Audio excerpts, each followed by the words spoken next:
Bismillahirrahmanirrahim. Assalamualaikum warahmatullahi taala wabarakatuh dan salam sejahtera. Okey, selamat datang ke channel PACE Cikgu.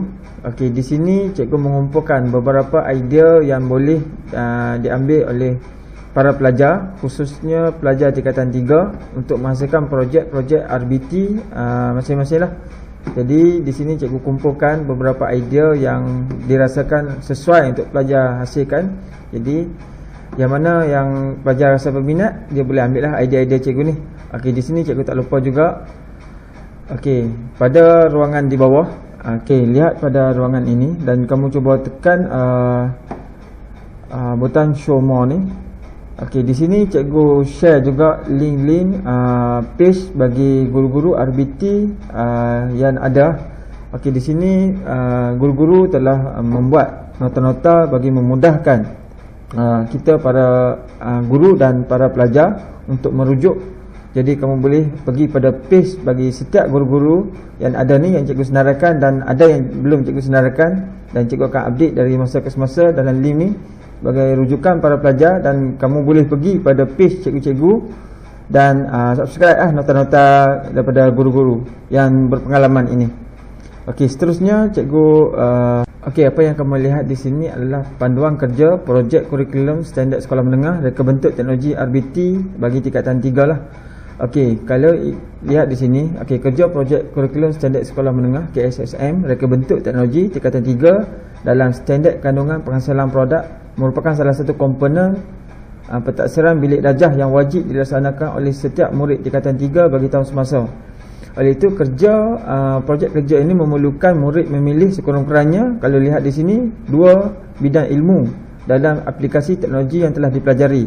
Okey, kalau berdasarkan pada tutorial cikgu cuba combinekan, kalau lihat di situ, cikgu akan combine elemen elektrik, elemen elektronik, pengaturcaraan. Okey, jadi di situ paling basic 3 elemen dah ada. Dan kalau kamu tambahkan lagi pembuatan, menghasilkan produk prototype, maka elemen itu menjadi 4 lah. Jadi kalau kamu ikut pada flow idea projek cikgu tu, kamu akan sekurang-kurangnya 4 elemen yang kamu cover. Okey, jadi kerja projek yang dapat memenuhi kriteria elemen revolusi industri 4.0 digalakkan. Okey, pada akhir pelaksanaan projek, murid dikehendaki menyediakan dokumentasi dan membentangkan bersama projek mereka mengikut kreativiti murid dengan bimbingan para guru lah. Okey, tahap penguasaan murid hendaklah direkod dalam template PBD lah. Okey, jadi cikgu harap idea channel cikgu ni akan membantu para murid untuk mencari idea lah yang bersesuaian untuk menghasilkan projek RBT. Okey, seterusnya objektif bagi kerja projek KSSM RBT tingkatan 3 membolehkan murid mendapat kemahiran menggunakan peralatan, bahan dan perisian komputer yang sesuai dalam menghasilkan produk. Okey, yang kedua, memilih kepentingan perkembangan reka bentuk pembangunan produk dengan kehidupan murid menghasilkan produk yang direka bentuk berdasarkan budaya fikir lestari selaras dengan prinsip kelestarian global. Okey, seterusnya membuat keputusan untuk menyelesaikan sesuatu masalah menggunakan teknologi yang bersesuaian. Mengaplikasikan jujukan reka bentuk dalam reka bentuk projek. Membuat produk melalui proses reka bentuk yang menggunakan teknologi. Menghasilkan laporan bertulis dan mempersembahkan dalam bentuk secara kreatif dan inovatif.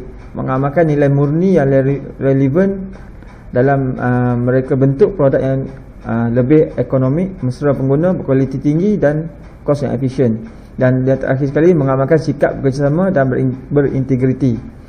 Okey, seterusnya, okey, di sini yang cikgu nak highlightkan lah dari segi pelaksanaan kerja projek ni.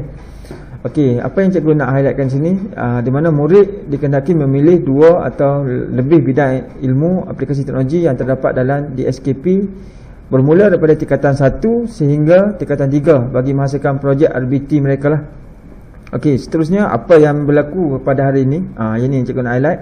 Okey, kalau lihat pada pasaran hari ini, kalau kamu Google search saja, terdapat banyak produk-produk yang dijual oleh pembekal. Sebenarnya produk-produk tu kamu sebagai pelajar tingkatan 3 tidak boleh guna, tak boleh beli produk tu. Kamu kena hasilkan bermula. Kalau tengok sini, pembelian produk kerja projek daripada pembekal tidak dibenarkan kerana ia tidak memenuhi kriteria proses pembangunan produk.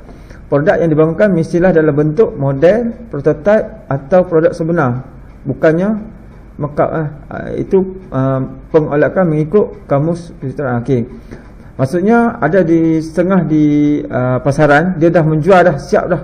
Yang produk itu contohnya sistem lampu isyarat, di mana sistem yang dijual tu dah siap dah program. Kita hanya sambung-sambung dan tak perlu pada pengatur caraan dan apa, produk tu dah siap. Jadi kamu tidak boleh guna. Kamu kena mula daripada A. Dan komponen elektrik tu kamu kena cantumkan dia, dan kamu kena programkan dia, membuat pengatur caraan dia, dan kamu kena menghasilkan produk tu, prototype bermula daripada A to Z. Okey. Jadi di sinilah matlamat tutorial cikgu di sini untuk membantu para pelajar bagi memudahkan pelajar mencari idea. Kerana banyak benda yang guru-guru kami guru-guru tak mampu untuk mengajar di dalam kelas kerana keterbatasan dari segi masa bersama pelajar.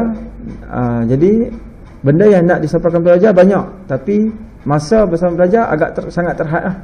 Jadi kalau kamu tengok di sini, bermula daripada tingkatan 1 RBT sehingga tingkatan 3, ini elemen yang perlu ada dalam yang kamu boleh pilih lah. Jadi kalau ikut pada kerja projek RBT, pelajar hendaklah memilih 2 ataupun lebih elemen. Jadi boleh pilih lah di sini. Kalau merujuk pada idea tutorial cikgu, biasanya cikgu akan combinekan elemen mekanikal, elektrik, elektronik dan mekatronik, dan satu lagi pembuatan. InsyaAllah pada sesi akan datang cikgu akan cuba kembangkan lagi dari segi bagaimana sistem vertigasi kombinasi dengan sistem elektronik, elektrik. Okey, dari segi aquaponik kita combinekan dengan mekanikal. Nanti insya-Allah pada tutorial seterusnya cikgu akan share.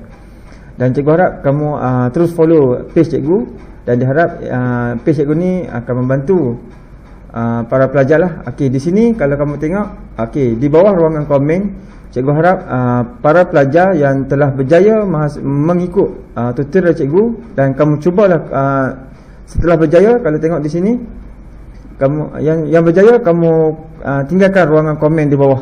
Okey, kalau tengok di sini ini adalah pelajar-pelajar yang telah berjaya menghasilkan tutorial cikgu lah. Jadi kamu boleh tinggalkan ruangan komen di bawah yang membuktikan yang kamu telah berjaya. Itu saja yang dapat cikgu share pada hari ini. Assalamualaikum warahmatullahi wabarakatuh.